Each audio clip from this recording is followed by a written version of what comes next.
अरे आ गए आप। मार क्यों रहे आप मुझे?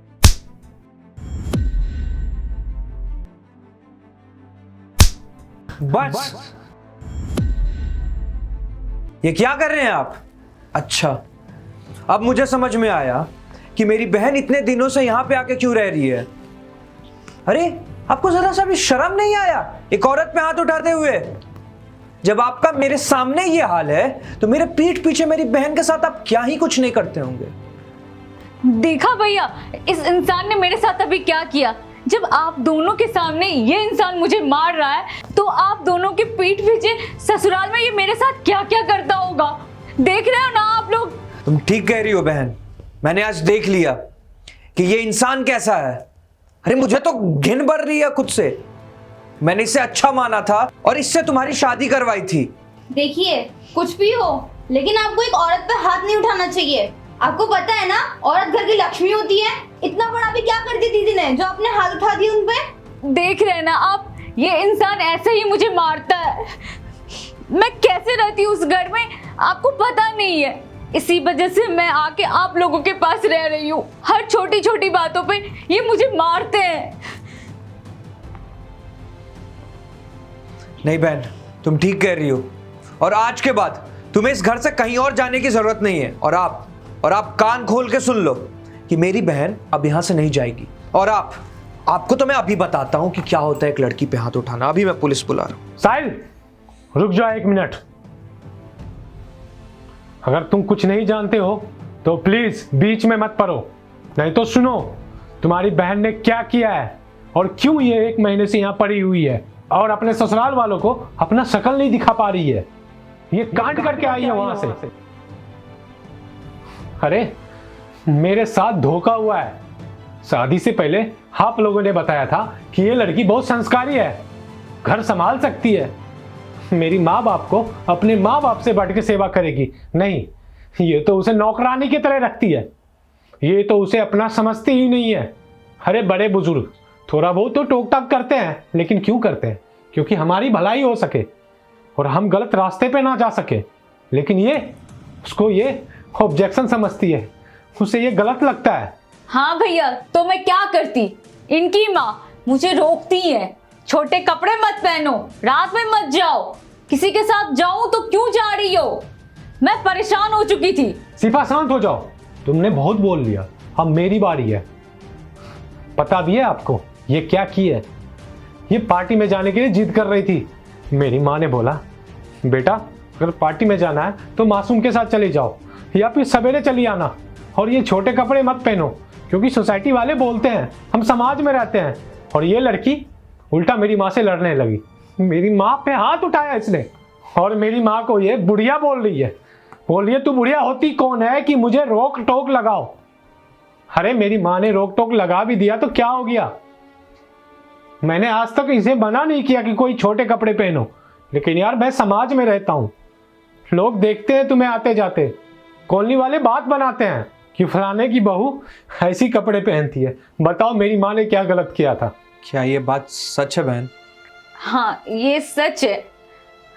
आपको पता है भैया, आज तक पापा ने मुझे नहीं रोका, इनफैक्ट आपने नहीं रोका कि ऐसे कपड़े मत पहन, यहाँ मत जा। लेकिन मेरी सास का मतलब ये नहीं होता भैया कि रोक टोक लगाए। मैं उनकी बहू हूँ, उनको सोच समझ के बात करना चाहिए था। और मुझे गुस्सा आया और मैंने मार दिया, और मुझे नहीं लगता कि मैंने कुछ गलत किया है। ठीक है तो फिर सिफा, जब तुमने सही किया है तो एक काम करना रुबिका, कल से अगर मेरी माँ तुम्हें किसी चीज के लिए टोकेगी ना तो तुम शिफा के सामने ही उन्हें थप्पड़ मार देना, चलेगा? भैया कैसी बातें कर रहे हैं आप? भाभी क्यों मारेगी माँ को? क्योंकि हमारे भी माँ इसे काफी चीज के लिए टोकती है कि छोटे कपड़े मत पहना करो, बाहर निकलो तो सर पे आंचल रखा करो, घर में ऐसे मत रहो, अपने मायके मत जाओ, ऐसे मत बोलो, ये करो वो करो। 100 चीज के बारे में हमारी माँ इसे टोकते रहती हैं। तो कल ये भी उठेगी, माँ को मार देगी, चलेगा ना तुम्हें शिफा? भैया पर भाभी क्यों मारेगी माँ को? जैसे तुम इनकी माँ को मार दी जिस चीज के लिए, वो ठीक था क्या रुबिका? क्यों दीदी, अब आपको बुरा क्यों लग रहा है? मैं आपकी माँ को भी तो अपनी माँ मानती हूँ ना, तो अपनी सास को माँ मानने में क्या बुराई है? कोई गलत तो नहीं है ना? और आखिर माँ तो माँ होती है। आपने काफ़ी सही काम किया और मैं आपसे तो हाथ जोड़ के माफ़ी मांगता हूँ कि मैंने आपको इतना भला बुरा सुना दिया। मुझे तो पता ही नहीं था कि मेरी बहन ऐसा कुछ कर सकती है। ये हमारा परवरिश नहीं है, पता नहीं है कहाँ से ये सब चीज़ सीख रही है। मुझे तो अभी शर्म भी आ रहा है इसे अपनी बहन कहते हुए।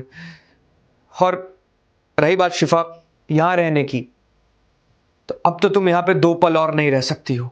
और यहाँ पे तुम तभी आओगी जब कोई फंक्शन होगा, शादी होगा, पर्व होंगे, तीज त्योहार होंगे। ऐसे तो तुम्हें यहाँ पे एकदम नहीं आना है। ये बात अपने दिमाग में तुम डाल लो। सही कह रहे हैं भैया। और मुझे अब समझ आ गई कि मैंने इनकी माँ पे हाथ उठा के बहुत बड़ा पाप किया है। भैया आज के बाद ऐसा कुछ भी नहीं सुनने को मिलेगा आपको। सुनने को ना ही मिले तो ज्यादा बढ़िया होगा, नहीं तो फिर भूल जाना कि तुम्हारा कोई परिवार भी है, क्योंकि हम लोग तो त्याग देंगे कि तुम हमारे घर की बेटी नहीं है। और अभी अभी तो तुम जल्दी से अपना सामान पैक करो और जिया जी के साथ यहाँ से जाओ। रूबिका, तुम जाओ, शिफा का मदद कर दो उसका सामान पैक करने में।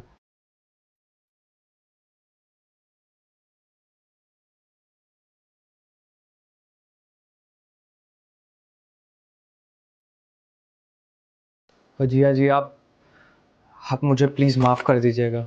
कोई बात नहीं साहिल, सॉरी तो मुझे बोलना चाहिए कि मैं आप लोगों के सामने मैं इसे थप्पड़ मार रहा था और मेरा ये मकसद नहीं था कि मैं इसे जलील करूं, क्योंकि मैं बहुत दिनों से इंतज़ार कर रहा था कि आज नहीं कल कभी ना कभी इसे अकल आएगा। लेकिन नहीं, कहते हैं ना सीधी उंगली से घी नहीं निकलती, इसलिए मुझे ये रास्ता अपनाना पड़ा। और मैं बहुत मजबूर था क्योंकि मैं नहीं चाहता हूं कि मेरे माँ बाप को कोई बेइज्जत करे, और पानी सर से ऊपर जा चुका था, इसलिए मुझे ये रास्ता अपनाना पड़ा। आपने जो किया काफ़ी सही किया था और मैं भी आगे से ध्यान रखूंगा कि इस तरह की घटना दोबारा ना हो। और आप भी प्लीज़ मुझे आगे से बताया करिएगा। मैं कैसे जानूंगा? अगर मैं नहीं जानता आज की मेरी बहन की गलती है, तो मैं तो आप ही को गलत समझ रहा था ना। बात ऐसा है कि मैं सोच रहा था कि शिफा आज नहीं कल तो सुधर जाएगी, लेकिन उसकी सुधरने का नाम ही नहीं ले रही थी और उल्टा गलती करके यहाँ मायके में आके महीनों से बैठी हुई थी। मैं आगे से ध्यान रखूंगा कि मैं सारी चीज़ें आपको बताऊं। ठीक है जी, आइए बैठ जाइए।